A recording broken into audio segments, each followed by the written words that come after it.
Every single issue asked, Republicans poll more favorably than Democrats. 62% of people aged 18 to 29 have a favorable view of socialism. Like, I'm pissed off at the point that I can't be both pro-capitalist and pro-socialist at the same time. Because you cannot. But I think you can. So if you want your life to be better, there's one direction to go, one place to go, to the left. Today on the United Front, Just Max and Just David are talking about how Democrats are just not getting it. Yeah, no. How are they not getting it? Yeah, it's pretty clear. So there was a Cato Institute poll. Do you know who the Cato Institute is, by the way? I don't know if I know who the Cato Institute they're is. just a bunch of psycho-libertarians. Libertarian group? Okay. Yeah, so proto-fascist group. They might be trying to skew these numbers a little to drum up the fear of communism, right? Okay. But regardless, you can get something out of this poll. Yeah. Okay. They did a poll actually back in May, I believe. Yeah, May 15th, they posted this. What were the results? They did a poll of a lot of people, and they did this in conjunction with YouGov. YouGov is a good polling group. Okay. So they did it together. Okay, what is it? 62% of people aged 18 to 29 have a favorable view of socialism. And then 34% of the same age group have a favorable view of communism. Yeah, so now probably they're going to drum up those numbers a touch. So even if you cut them in half, that's a third of young people view socialism favorably. That's still a massive... Big number. Still a big number, right? Yep. Regardless. Yes. The favorability around capitalism and socialism was extremely close for the total. 43% of people surveyed have a favorable view of socialism. 43% of everyone they talked to. So I get young folks skew that, but still. It's a big number. So that poll came out. Then there's another poll saying that the Democrats, they're sitting at like 34% favorability, which is about 10 or more percent lower than Republicans. Every single issue asked, Republicans poll more favorably than Democrats, including immigration, name another economy, name another thing. Yeah, inflation. And Republicans more favorable. Healthcare. Only thing Democrats are more favorable in is healthcare and vaccine policy. Okay, we found something. Anything else you name, Republicans, by some miracle, are more favorable. I don't understand that. Still. Crazy. And then just to tie this very ugly present with a very ugly bow, Emerson College did a poll for presidential head-to-head. The election were held today. Hypothetical 2028 general election matchups. So it was J.D. Vance was the Republican, the presumed nominee on all these, against 3 Democrats. Pete Buttigieg, Newsom, Alexandria Ocasio-Cortez, and Gavin Newsom. Yeah. Democrats lost all 3. Wow. So Buttigieg, so this is interesting. Undecided is 13%, 15%, 13%. In the order I listed the names of people. Yeah. So the margin of error is there. So the independent group is starting to break away from Trump again because there's the uneducated American voter for you. He's polling over 50% unfavorable with independents. With independents. Republicans are still mostly, for the most part, right there. Yeah, they're still with Trump. For the most part, right there. But it's not enough because the Democrat base hates the Democrats. Probably understandably at this point. It's pretty bad. It is. So Gavin Newsom loses 42 to 45. AOC loses 41 to 44. Buttigieg loses 43-44. Wow. So we got a lot of work to do. Yeah. Yeah. So what does this mean? It means that the people are wildly misinformed. Yeah. That's what it means. Yeah, it means they're misinformed. So Democrats clearly might be the single most unpopular institution to grace the surface of this planet. Or they're really running for a podium here at least. Well, they're clearly, if not the worst in history, which might be somewhat of an exaggeration, folks. Sorry, but certainly they don't seem to be doing much to help themselves. No. It's the lowest since they started doing this kind of polling, which was 1990. This is the lowest the Democrats have been. And I can't really think of a time it would be lower for the Democrats. unless like right during the stagflation crisis with Carter. Because when Reagan was president, no one really gave a shit about the Democrats at that point, you know? So it kind of would be a nothing burger, I feel like. But truly where the Democrats were meaningful and unpopular probably was Carter, which is the late 70s. Yeah. That takes into account how evil and insane Trump is being. Doesn't matter. Yeah. The base does not care. Just riding the wave of Trump is bad. Yeah. Does nothing. It's not good enough. No. So I ask that in conjunction with the poll of young Americans are very pro-socialism. What's your takeaway from this information? Well, I think the young Americans are seeing the energy behind people like AOC, Bernie, Zoran, Donnie, obviously. I love Zoran. And, you know, so these ideas are not so radical. And they like the messaging. I think it gives them hope in that's a big one. Like a world that feels like there is just no shot. There's no shot to fight back against the billionaires, the corporate interests, and at least there's a few people that are talking about that. Yeah. So to me, that's the part that stands out. So, I mean, it gives me a little optimism to kind of Or to at think least some direction. But I will say what I despise about polls like this. Polling is the devil. The notion that capitalism and socialism, that it's a binary issue, that it's either one or the other. That's what bugs me the most. Why does it bug you? It bugs me horribly because we currently have socialism in America and we currently have capitalism. Both of these things currently exist in the United States as it is. I mean, we have a police department. That's socialism.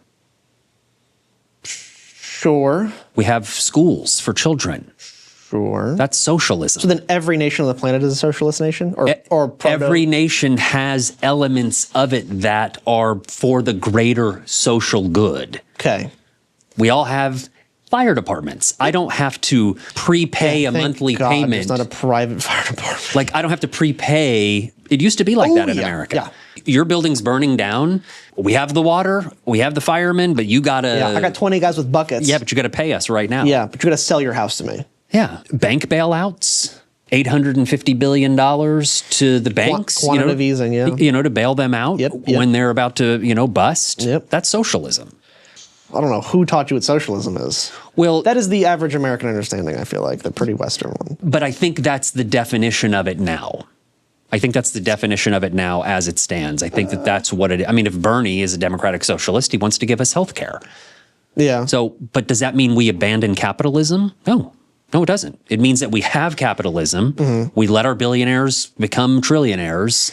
But if you're going to allow the billionaires to become trillionaires within our democratic system, in our country, the people's country, using the people's constitution and the people's government, if we're going to allow the billionaires to become trillionaires and to take our money and draw money off of the rest of the world as well. Yeah, siphon it all. I mean, we might say we want America to be the best, or which is to say that we want America to be the richest, but we deserve our cut if the billionaires are going to become trillionaires on the backs of us and everybody else. But what we demand in exchange for you being allowed to operate capitalism in our country is that we need certain basic human right things, like a police department, a fire department, schools, health care. There we go. Paid leave?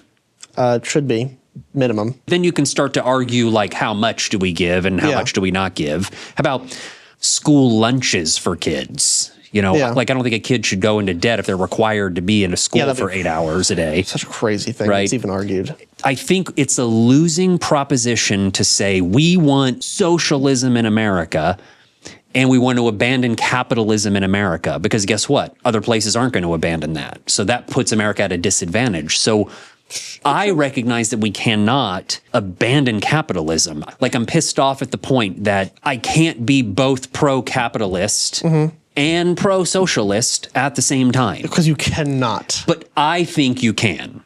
I believe you can. We did a video kind of talking about this. We need to do a video specifically socialism, capitalism. We will. I'll put it up on the card. I think it's going to be, because we're facing this way, so it'll be over here, above you. Okay. Somewhere. But we did a video kind of sort of kind of touching on this. Well, we'll do a dedicated video. Fine. We'll do a dedicated one. Fine. I would say no. Okay, good. That'll give us something to argue about. But we can do a dedicated video about it. We will. Okay. Back to your polling, though. But yeah, so I feel like there's a quote from the Wall Street Journal article that I'm now barred from reading. Thanks, Wall Street Journal. This week, the House of Representatives started its summer recess, and Democrats are planning to use the coming weeks to hold town hall meetings across the country, including in Republican-held House districts, to make the case against Trump's agenda and norm-breaking governing style. This right here, totally fine. Everything's fine. Then the last part. I think this is how a lot of Democrats, like politicians, think, and this is the delusion. Norm-breaking governing style. That's what everyone wants. Oh. No one wants the norm anymore. If people wanted the norm, who would be the president right now? Not Trump. If people wanted the norm, polling would have Newsom sweeping. He's the most norm Democrat basically in existence. Yes. We would have the House and the Senate. Dems just aren't getting it. Zoran would have lost. AOC and Bernie's Fight the Oligarchy tour would have no one watching. If the people didn't want that. If people wanted the norm. Yeah, if they wanted the norm, they wouldn't be packing. They wouldn't be packing by the tens of thousands. Zoran would have lost. AOC and Bernie's tour would be nothing. Democrats would be in office. It's true. Would have power. People do not want the norm. And I think Democrats, particularly the elected officials, are so latched on. I think they're trying to appeal to the independents. What is an independent? Why not appeal to the base? I mean, the independents voted for Trump, so I don't know. I think that they're confused. I think that they don't know what to do anymore. Democrats clearly they're so consultant brained at this point and so detached. They don't even know what a regular person is anymore. Yeah. And the Republicans have used the same exact strategy and playbook since Reagan and well before that, I'm sure. All that they have in the playbook is to tell you what to be afraid of and who to blame for it. Yeah. That's it. Yep. That's their strategy. Yeah. Fear. I don't think it's a miserable strategy. I think a part of it is who you're targeting and like what the target is. Like if you're using it to make racism cool, bad. They'll pick something. But if you're using it to say, I don't know, saying like the KKK is your enemy and you need to vote against that, I'm actually pretty cool with that. I think it's a neutral strategy, often used by horrible people. Well, I mean, I think there's hope and there's fear. So true. I want you to be. You know, the Republicans are masters and have been for decades and decades they at saying only use fear. Here is what you need to be afraid of. This is true. And here's who to blame for it. Yeah. Even though those people have almost nothing to do with making it up. Yeah. Yeah. So ignore the billionaires. Get mad at the very poor immigrant mother. You know, the Democrats are trying to say, you know, mainstream Democrats, elite Democrats are trying to say that we can govern better. Dude, I don't care. I know, that's the point. No one cares. I know, that's not, yes, I mean, obviously we want the people that we elect into government office to govern and to put good policy in place, but governing and elections are two different things. I would say we have the most incompetent administration probably in American history currently right now, and the country hasn't exploded, even if they're trying to. Yeah. It hasn't. So if we give everybody health care, is that supposed to blow up the country? You can pull a Zoran and be like, look, you're right. I don't actually have a ton of experience, but I've done some stuff and I have a lot of aspirations and we're going to fight super fucking hard to get it. Do we think New York City is going to implode? We'll find out. No. So I think this delusion of holding on to like the norm. What is the norm? It's the reason Trump won in 2016 and Hillary lost. It's why Dems lose, period. Yeah, because we love the norm. And their norm is policy wonkery and like budgetary amendments and shit like that. Like, no. I mean, Obama's been the only Democrat who's been a successful because he electorally felt not the norm. He felt not the norm. The policy ended up being fairly norm, but he felt not the norm. That's the difference. That's the difference between elections and governing. Particularly in comparison to Bush. He felt very charismatic, generationally charismatic. So that helps. I don't think it's very hard. I think if you kind of do what Zoran did and accommodate it slightly and like AOC will be good at it too. Visually do it differently. I think you can sweep the nation. I don't think it's that hard. Okay, certain people are going to have to be forced against their will into a better life. Sorry. I'm going to drag the people in West Virginia who vote for Trump into a better life. I know. You love to say that. Sorry, buddy. It's your go-to line. It's my go-to line. Sorry. you're going to get the great healthcare. And I'm not going to let your boss rob you anymore. I'm sorry. I know you're mad about that. I know you're mad that Elon Musk is making more money, but actually I want you to make more money. So you have to make more money now. So what's your message to the mainstream elite Dems that are running everything, the DNC? Tell them your messaging to end this garbage. You have to make a decision. You cannot both have the leftists, people, and the young poll, the people of young people with pro-socialism. AOC, Zoran, Bernie. Yep. You cannot equally say that they are too small of a group to cater to electorally or policy-wise, and then also blame them for Republicans being in office. You cannot have both. Either they are significant and therefore, or they're insignificant. Yeah. If they're insignificant, then you lost the election and it's only your fault. Yes. Own it. If they are significant, you ignored them. You ignored them, and that's why you lost. You cannot have both. So either you do what is obviously true, that it is a big group of people. Mm-hmm. Either you begin to make policy concessions and move left and not right. If you move left, you win the presidency. If you move right to the center, you lose it. I think it's very clear. I think it's very obvious at this point. People want populism. People want the material of their life to be better. And Democrats' policy wonkery about tax breaks and shit is not going to do anything. It doesn't revolutionarily change the system. It won't meaningfully change my life at all. It won't. But if I lived in New York City, I feel like Zoran coming out and saying, actually. For some people, it really would. It would make a really big difference. So I think that's what you have to do. You have to just live in reality and not be in your corporate, consultant brain world. But I also, not possible. So I don't know what I'm doing. Republicans are your enemy. But if Democrats are doing absolutely nothing meaningful to do anything about it,